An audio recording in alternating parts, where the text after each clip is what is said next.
Hi friends, welcome back to our channel Sneha Vedika life style.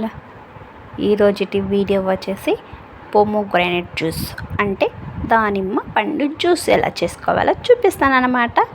First అయితే దానిమ్మకాయలు నుంచి గింజలు ఇలా సపరేట్ చేసేసి ఒక గిన్నెలోకి అయితే తీసి పెట్టేసుకున్నాను. ఇప్పుడైతే మిక్సీ జార్లోకి వేసుకొని కొద్దిగా మిక్సీ పట్టుకోవాలి. సో నేనైతే ఇప్పుడైతే దానిమ్మ గింజలను అయితే మిక్సీ జార్లోకి వేసుకున్నా అండ్ కొద్దిగా అయితే వాటర్ని యాడ్ చేసుకుంటున్నా.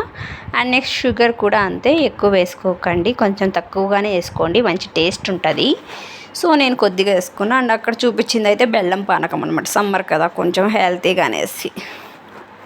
ఇవైతే ముందర చెట్లో ఉంటే ఊరికి అన్నీ ఇంకా వేస్ట్ అయిపోతాయని నేను మా పక్కింటి ఆవిడ వెళ్ళి పీక్కొచ్చి నేను జ్యూస్ చేస్తున్నా, ఆవిడకి ఇస్తాను తర్వాత అనమాట. సో ఇలా ముందు గ్రైండ్ చేసేసుకోవాలి.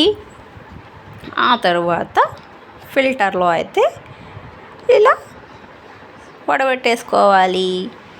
అండ్ నెక్స్ట్ ఉన్న గింజలన్నీ వేసేసుకొని జ్యూస్ చేసేసుకోవాలి. హెల్తీగా అప్పుడప్పుడు ఇలాంటి ఫ్రూట్స్ జ్యూస్ని ఇంట్లోనే చేసుకొని ట్రై చేయండి, చాలా బాగుంటుంది. అలాగే మన హెల్త్కి కూడా చాలా మంచిది.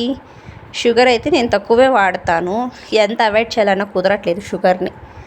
సో అంతే ఫ్రెండ్స్, ఇలా అయితే దానిమ్మ జ్యూస్ అయితే చేసుకున్నాం అన్నమాట. పిల్లలకి హాలిడేస్ కాబట్టి వాళ్ళు ఎంజాయ్ చేస్తున్నారు వంటల్ని. అండ్ నెక్స్ట్ ఫైనల్గా అయితే ఈ పెద్ద గిన్నెకి వచ్చింది జ్యూస్. చూసారా ఎంత మంచిగా వచ్చిందో. నాటి కాయలు అవి కూడా మామూలుగా సైడ్లో పెట్టుంటారు కదా, ఎలాంటి మందులు లేకుండా ఆ కాయలు అన్నమాట. సో ఇలా అయితే జ్యూస్ చేసేసుకొని ఎంజాయ్ చేస్తామన్నమాట.